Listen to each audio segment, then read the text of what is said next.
Discipline without strategy is just exhaustion in disguise. Life may not get easier, but you can get better at managing it. That's the shift. It's just the moment that you stop operating from chaos and you start operating from choice. You're not failing, you're overloaded. And you don't need more self-discipline, you need a better system. Well, hey friend, I am glad that you are here. So let me tell you something that I've seen over and over again in the women that I coach. It's not a big dramatic breakdown. It's not a miracle morning or an aha moment that changes everything overnight. What I see is quiet, it's subtle, and it's easy to miss if you're not paying attention. But it's the moment that everything starts to change. It's when these women stop saying, I can't do this anymore. And they start thinking, wait, this might actually be possible. And that shift is what I'm calling the turning point. And today, we're going to be talking about that exact moment and how you can reach it without waiting for your life to calm down first. Here's what you're going to learn in our time together today. What actually triggers real, sustainable change for women in midlife? And why it's not motivation or more discipline or the perfect plan. It's strategy. And it's actually simpler than you think. And so, let's jump in. Well, okay, so let's start with the trap that most of us fall into. We're waiting. We're waiting for something to change. We're waiting for conditions to improve. We're waiting for life to finally get easier so that we can start taking care of ourselves. Maybe you're waiting for your kids to be more independent. You tell yourself, once they can drive themselves to practice, I'll have more time. Or when they go to college, then I'll be able to focus on me. But here's what actually happens. They do get more independent. And then you worry about them in different ways. You're still waiting for them to come home now.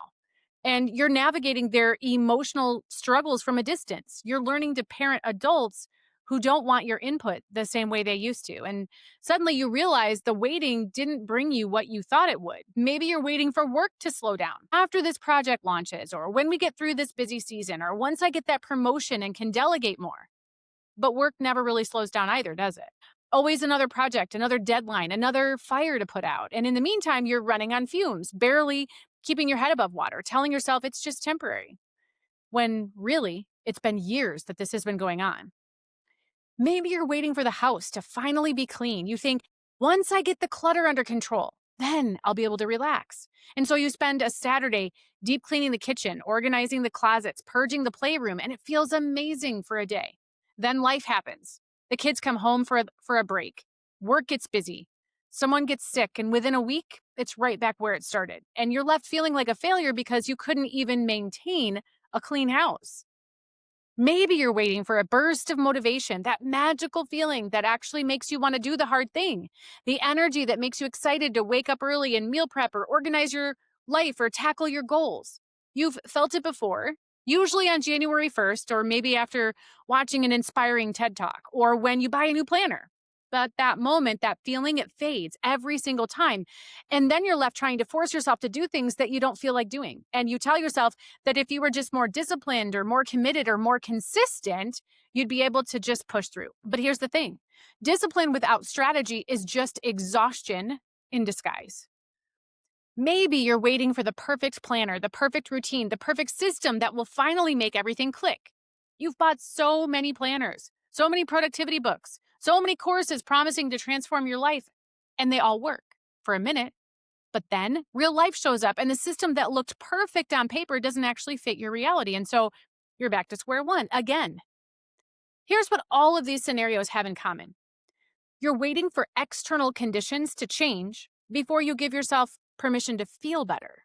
And in the meantime, while you're waiting, you're suffering. You're spinning in the same old patterns week after week, month after month, starting and stopping, trying and failing, resetting and giving up. You're second guessing every decision, wondering if you're doing enough, being enough, handling it enough. You're shrinking. You're making yourself smaller, quieter, less demanding because it feels easier than asking for what you need, easier than disappointing people, easier than rocking the boat. But here's the truth, and you really need to hear this. Life isn't going to get easier.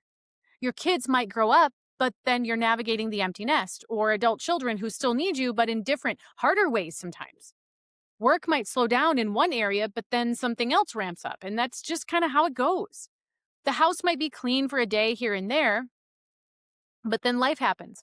And it's chaos again because houses don't stay clean when people actually live in them.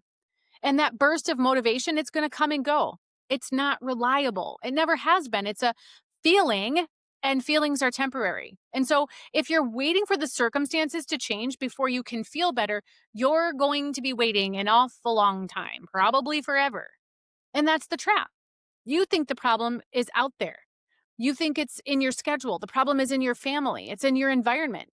You think if you could just get the right conditions in place, then everything would be fine. But the real problem is that you're carrying all of this in a way that's actually breaking you. And no amount of waiting is going to fix that. The only thing that fixes is learning to carry everything that you're carrying differently right now in this season with this life. So what's the turning point then? Know that it's not external. It's not about your circumstances finally lining up perfectly. It's when you stop waiting and when you start carrying life differently. Let me say that again because this is so important. Life may not get easier, but you can get better at managing it. That's the shift. It's knowing that, it's accepting that, it's believing it. It's not hoping that things will finally calm down, and it's not waiting for permission. It's not looking for the perfect moment. It's just deciding that you're going to start carrying what's already here in a different way, because what's already here might not ever change. Now, I know that that might sound a little bit vague and maybe even a little bit frustrating because when you're drowning, you don't want philosophy. You want a life raft. So let me be very specific about what this looks like. The turning point that I'm talking about, it isn't a single moment. It's not like one day you wake up and everything is different. It's more like a slow recognition and a slow acceptance, a quiet realization. You're standing in your kitchen, staring at the mess, feeling the familiar overwhelm creeping in. And instead of spiraling, instead of berating yourself or shutting down, you pause and you think, what if I don't have to fix all of this right now? What if I just handle one thing? That's the turning point. Or it could look like this. You're lying in bed at night and your mind is racing through tomorrow's to-do list and you're feeling the anxiety start amping up. And instead of letting all that anxiety about tomorrow consume you, you grab your phone and you dump it all into a note or you leave yourself a voice memo. You just get it out of your head. That's the turning point. Or maybe you're about to say something, you're about to say yes to something that you know it should be a no. You know you don't have the capacity for that. And this time, you stop yourself and you say, let me check my calendar and get back to you. The turning point. You see how it's not dramatic. It's not a complete life overhaul. It's just the moment that you stop operating from chaos and you start operating from choice. It's the moment that you stop waiting for life to give you permission to take care of yourself and you just start doing it anyway, even in small ways, even imperfectly. And here's what I've learned after working with thousands of women over almost 10 years. And we've walked through processes like this. The turning point doesn't require perfect conditions. It doesn't require more time or more energy or more motivation. It just requires a decision to stop carrying your life the way that you've always been carrying it, because the way that you are doing it, it's not working. And deep down, you know that. You know you can't keep running on empty. You know you can't keep putting yourself last. You know you can't keep waiting for someday. And the turning point is when you finally admit that truth and decide to start doing something about it. Not tomorrow, not when life calms down, not when you have more time, but now. So let me break down what carrying it differently actually looks like, because I realize that's kind of vague. So what I don't mean is pushing harder. I don't mean fixing it all at once. I don't mean becoming some sort of mythical better version of yourself who has it all together. That's not what carrying differently is. Carrying it differently means a few very specific things. It first means clearing the mental fog. Your brain is overloaded. You're carrying too many open loops, too many decisions, too much information. You've got 17 browser tabs open in your brain at all times, and every single one of them is demanding your attention. What's for dinner tonight? Did I respond to that email? When is that paper due? What time is the dental appointment? Did I pay that bill? What am I forgetting? And when your brain is foggy, everything feels harder than it should. You can't think clearly. You can't make decisions. You second guess yourself constantly. And so clearing the mental fog, it means closing those loops. It means finishing things. It means making decisions. It means getting things out of your head and onto paper. It means writing down the grocery list instead of trying to remember it. It means putting appointments in your calendar instead of keeping them in your head. It means finishing the email instead of leaving it in draft mode for days. It means simplifying, not adding more, not doing more, simplifying. Because every open loop in your brain, it's draining your energy. Even if you're not actively thinking about it, it's there. It's taking up space. It's using up bandwidth. And when you close these loops, your brain can finally start to breathe a little bit. Second, it means that you are going to have to quiet the emotional load. You're carrying weight that doesn't belong to you. You're absorbing everyone else's emotions. You're managing everyone else's stress. Your husband had a bad day at work, and so you're walking on eggshells, trying to make everything easier for him. Your kid is upset about something that happened to them, and so you're feeling it just as deeply as they are, maybe more. Your friend is going through a hard time, so you're carrying her pain on top of your own. And all of these things, they're exhausting because you're not just managing your own emotional world, you're managing everyone else's too. And so quieting the emotional load means setting boundaries. It means recognizing what's yours to carry and what's not. It means that you can care about your husband's bad day without absorbing the stress. It means that you can support your kid without making their problem your emergency. It means you can be there for your friend without also having to sacrifice your own peace. It means protecting your own emotional space instead of giving it away to everyone who needs it. And I know that that sounds selfish, but it's not, because in reality, you can't pour from an empty cup. And you know that. Everyone knows that. But we still try to do it anyway. And then we wonder why we're so depleted. Third, it means simplifying the decisions. When you're overwhelmed, every decision feels monumental. What to make for dinner, what to wear, what to focus on today. And all of those tiny decisions drain you because every decision requires energy. And when you're already running on empty, you don't have energy to spare. And so simplifying the decisions means creating structure, not rigid rules, but a flexible structure, systems that take the guesswork out of your day. It means having things like a meal rotation so that you're not reinventing dinner every night. It means having a simpler wardrobe so that you're not staring at your closet wondering what you're going to wear for 20 minutes. It means having a morning routine that you don't have to think about. You just do it. It means deciding once instead of deciding over and over and over again. And you don't second guess yourself either. Because when you can simplify decisions, you free up mental energy for the things that actually matter. The fourth thing to do is to create structure that actually sticks, not the Pinterest version, not the Instagram version, real life structure that fits your season, your capacity, and your reality. It's structure that bends with the ebb and flow of life, but it doesn't break.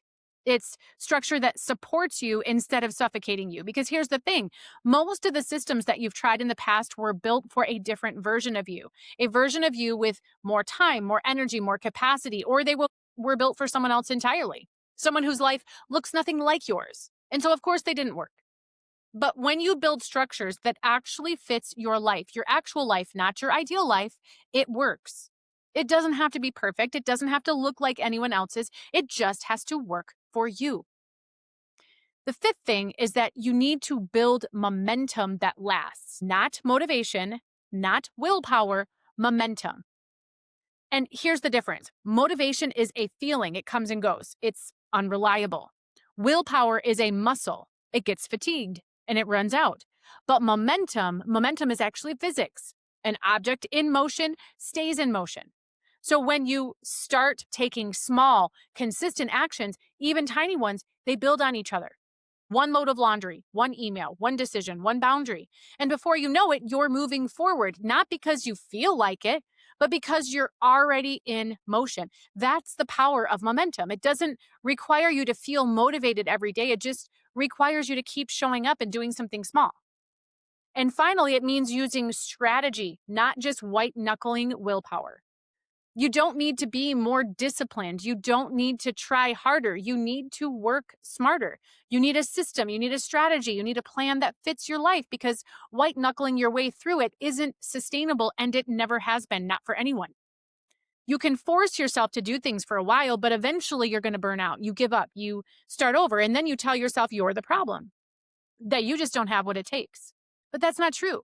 You just need a better strategy. Well, before we keep going, I want to pause for just a minute, because if this episode is hitting close to home, I have something for you. If you feel overwhelmed or behind, or like you're constantly resetting but never really catching back up, nothing is wrong with you. You're not lazy, you're not broken, you're overloaded. And most women are trying to fix that without a framework. I created a free resource called the 4-Pillar Foundational Framework, and it walks you through the exact shifts that helped me stop spiraling and finally start to feel steady again. It's not about doing more, it's about clarity. It's about seeing what's actually happening. It's about capacity and honoring what you can really carry right now and what you can't. It's about learning how to carry life differently and building resilience so that when things fall apart, you know how to come back. So if you're tired of white knuckling through life and wondering why nothing seems to stick, this is where to start. You can download it for free at 4pillarfoundationalframework.com. There's no pressure, there's no hype, just something solid to stand on. So there you have it. Let's jump back in. And here's the reframe to really hold on to. You're not failing, you're overloaded. And you don't need more self-discipline, you need a better system. That's what carrying it differently really looks like. And once you start doing that, there's that shift again. Everything can change. So what happens then when you hit the turning point? What actually happens? Well, let me walk you through it, because again, this isn't theoretical. This is what I see happen over and over and over again with the women that I work with. First, when you hit the turning point, when you've made the decision and you have decided, I am not going to wait for anything else to change but me, your brain quiets. That constant mental noise, that swirl of tasks and worries and what ifs, it begins to settle down. It doesn't go away. It just starts to settle down. And it's not because anything got easier or life got easier, but because you're not trying to hold it all in your head anymore. You've got systems in place. You're starting to close loops. You've simplified the decisions, and suddenly you can start to think clearly again. You can make a decision without second guessing yourself 17 times. You can have a conversation without your brain wandering off to your to-do list. You can be present, actually present, because you're not constantly managing mental chaos. And clarity, the clarity that you get from that it changes so much, because when your brain is quieter, you can finally hear yourself think. You can reconnect with what you actually want, what actually matters to you. You're not just reacting anymore. You're responding intentionally. The second thing that happens when you hit that turning point is that your energy stabilizes. You stop running on adrenaline and cortisol. You stop pushing through exhaustion. You start operating from a place of rest instead of depletion. And I don't mean that you suddenly have endless energy. That's not realistic. But what I mean is that you're not in constant survival and I'm drowning mode. You're not waking up entirely exhausted before the day even starts. You're not collapsing on the couch every night, too drained to do anything but scroll. You have capacity, not infinite capacity, but enough. You have more. You have enough capacity to make dinner without feeling resentful that you're doing it. You have enough energy to have a conversation with your spouse without snapping. You have enough capacity to show up for your kids without feeling like you're giving from an empty well. And stability is what happens as a result. And stability is priceless, because when your energy is stable, you can actually stick with the changes that you're making. You're not just pushing hard for a week and then burning yourself out. You're building something that lasts. The third thing that happens when you hit that turning point is you stop starting over. How many times have you started a new routine, a new system, a new plan, only to abandon it 2 weeks later? How many times have you told yourself, this time will be different, only to find yourself right back where you started? When you hit the turning point, that pattern breaks, because you're not building on shaky ground anymore. You're building on a solid foundation. You're not trying to force yourself into someone else's system. You're creating something that actually fits your life. And when disruptions happen, because they will, you don't collapse then. Then you're able to adjust. You pivot, you adapt, you keep moving forward. You stop seeing every setback as failure and you start seeing it simply as data. I like to say failure is just feedback, it's data. You say things like, okay, that didn't work. What can I adjust? Instead of I failed again, instead of saying I failed again, I might as well give up, you keep that shift in perspective and you say, what did I learn? The fourth thing that can happen when you hit that turning point is that you stop spiraling when life gets loud, because life will get loud, often a lot. That's guaranteed. You're going to get sick. A work crisis will hit. A family emergency, it's going to disrupt everything. But instead of falling apart every time when something disrupts your plan, you can handle it because you have the bandwidth and the capacity to do it. You don't spiral into overwhelm. You don't shut down. You don't beat yourself up for not being able to control the uncontrollable. You just deal with it. And then you get back to your rhythm because you've built resilience, not the toxic kind that just means push through no matter what, but real resilience, the kind that bends without breaking, the kind that knows how to pause and adjust and keep going. And finally, you start following through without burning out. You do what you said you'd do, not perfectly, not every single time, but consistently. And you don't have to force it. You don't have to white knuckle your way through. It just becomes part of how you operate. You said you'd meal plan on Sundays, and so you do it. You said you'd go to bed by 10, so you do it. You said you'd set a boundary with your mother-in-law, and so you do it. Not because you're suddenly more disciplined, but because you've built a life that supports your follow-through, instead of constantly doing things to sabotage it. So let me give you a real life example. I had a client, let's call her Julie, and she came to me completely overwhelmed. She was drowning in clutter. She was behind in everything, and she was constantly starting and stopping. And she was convinced that she was just lazy. She tried every organizational system, every planner, every decluttering method, Marie Kondo, the Fly Lady, every productivity hack that she could find, and nothing stuck. She'd get motivated, she'd clean out a closet or a room, and then 2 weeks later, it was right back to chaos.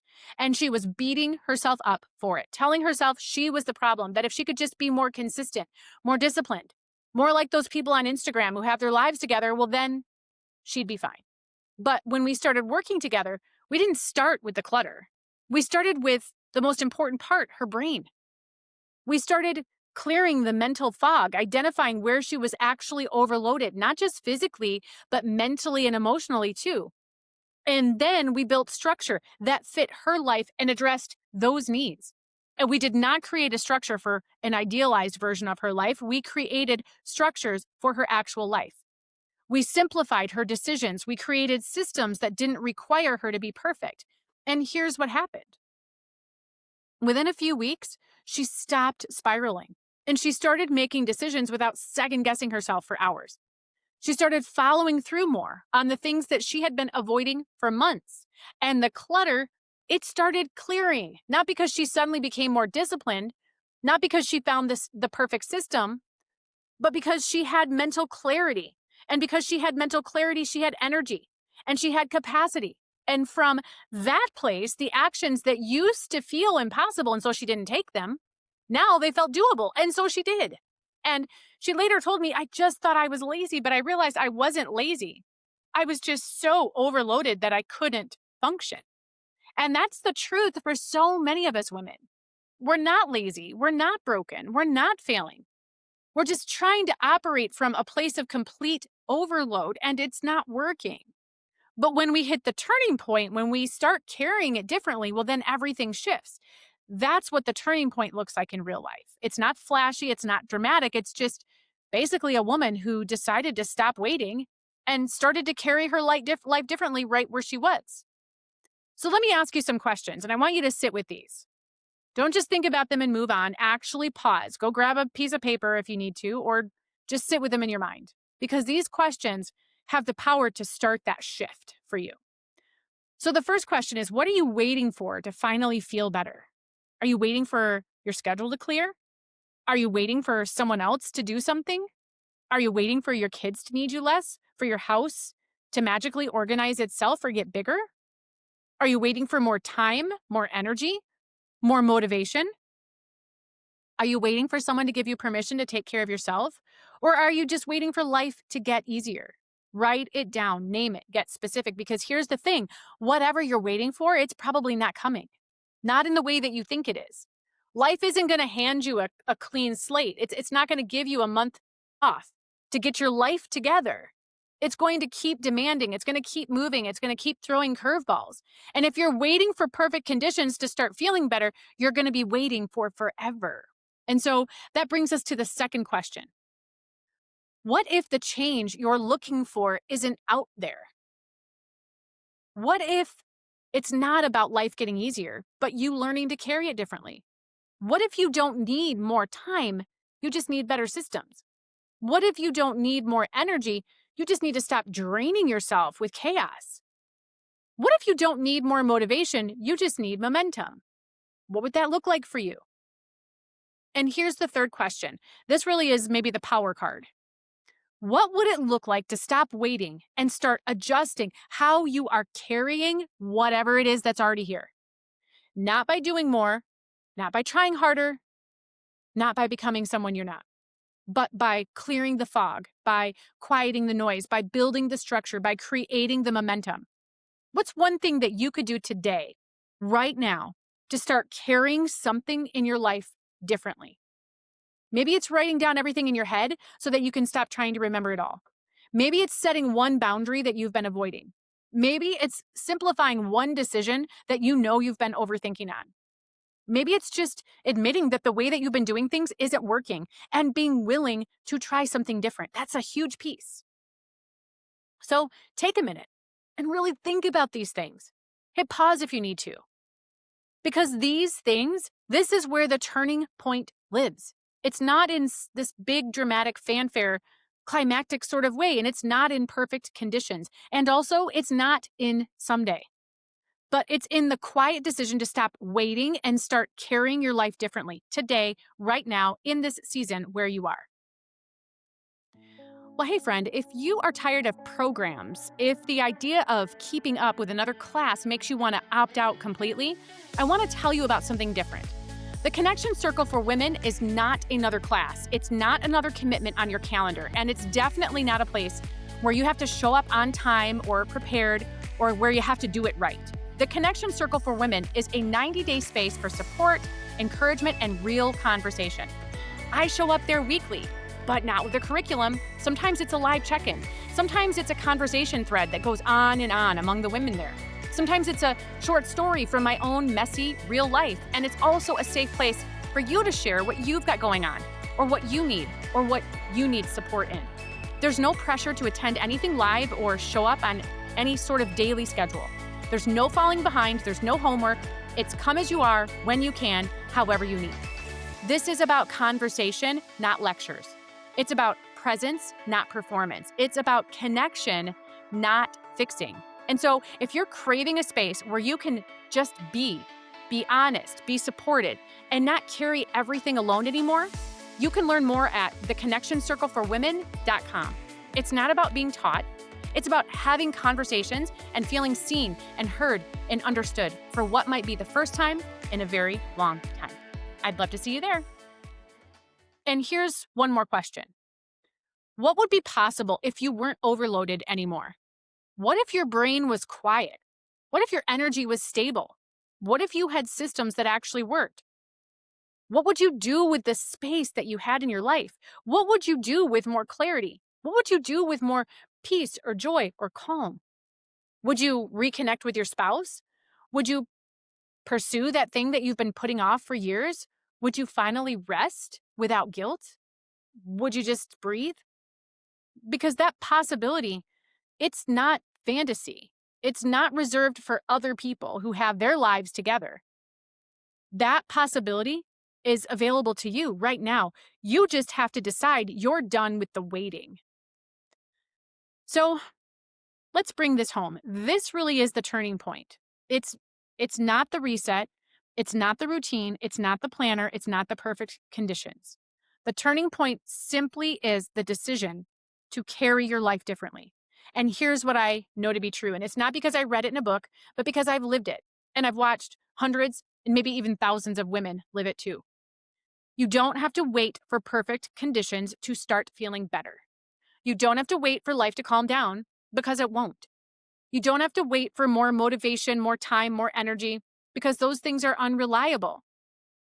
You just have to decide that today, right now, in this season, in this life, you're going to carry it differently. And I'm not talking about some massive overhaul. I'm not asking you to burn it all down and start over. I'm just asking you to make one small shift, one decision, one boundary, one system, one step toward carrying your life in a way that doesn't break you. Because here's the truth, you're already doing hard things every single day. You're already showing up. You're already carrying a tremendous load. The question isn't whether you're capable. You've already proven you're capable because you're still here. The question is, are you willing to allow yourself to carry it differently? Are you willing to stop waiting for someday and start building your turning point today?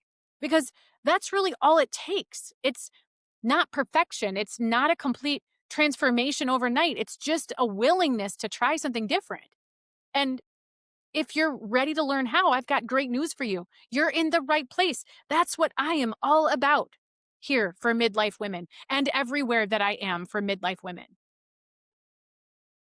So raise your hand and say, this is my turning point. And you are doing so knowing that it's not because everything is perfect. It's not because you have it all figured out. And it's not because you're finally ready. Your turning point, and you're raising your hand right now simply because you've decided you're finally done waiting. You're done suffering in silence. You're done shrinking. You're done carrying your life in a way that is not sustainable. You're ready to try something different. That's all it takes. It's just that simple. It's just that one decision. And everything else, that's what I'm here to do with you. That's what I'm all over the place to do. It's why I have coaching programs and coaching communities and strategy sessions and tools and workshops and all the things. It is possible to figure this out together. And you know where to find me. I'm here for you. So, what would it look like if you raised your hand? Let that be your question today. I'll see you soon.